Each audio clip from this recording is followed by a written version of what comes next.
He wasn't supposed to be there.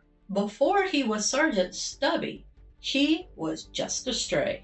A small, stocky dog who wandered onto Yale Field, New Haven, Connecticut, in 1917 as American soldiers were preparing to go to war. He didn't belong to anyone, but he stayed through drills, through long days on the field, from the moment the 102nd Infantry Regiment prepared to ship off to Europe.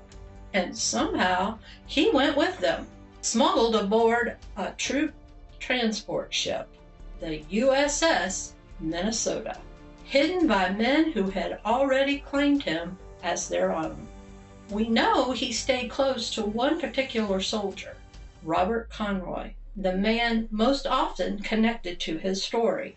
At one point, he was discovered, but instead of being removed, Sergeant Stubby reportedly raised his paw in a salute and amused the officers so much that he was allowed to stay.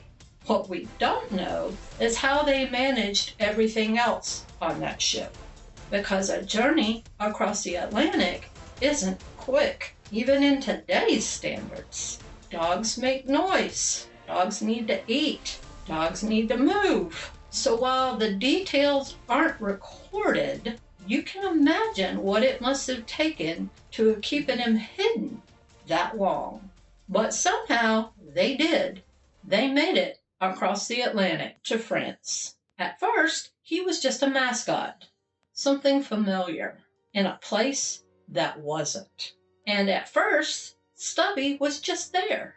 Another presence in the trench, another set of eyes. But war doesn't stay quiet for long. Gas attacks became one of the most dangerous threats facing the American soldiers in World War I. They came without warning, rolling low across the ground, silent at first, then deadly seconds later. And in those moments, seconds mattered. Before the men saw it, before alarms were raised, Stubby reacted. He would sense it, something shifting in the air, and begin to bark, to move, to warn, giving the soldiers around him just enough time to reach for their masks, to prepare, to survive. It wasn't something he had been trained to do. It was instinct, awareness, and it changed how the men saw him. He wasn't just a mascot anymore. He was part of the unit, a dog who could sense danger before it arrived.